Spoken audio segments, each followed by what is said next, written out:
On the air tonight, a Tampa man, a city behind bars, accused of calling 911 more than 1,200 times in just the past 45 days. Our Chris Trankman joins us live with a listen to those calls. Chris?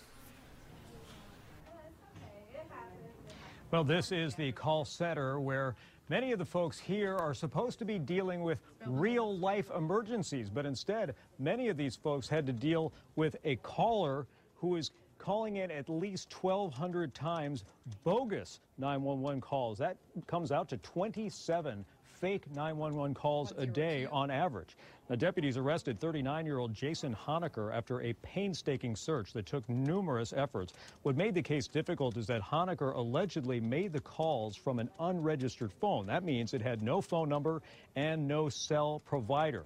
But cell phones are required by law to have access to 911. So in some cases, the suspect would call up claiming an emergency, and then other times he would just say nothing.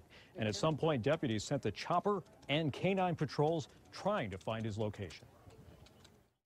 I would hate to think, what would happen if, a deputy or a canine or a helicopter resource that's needed somewhere to find somebody that's truly in need, and we've needlessly sent them to these false complaints.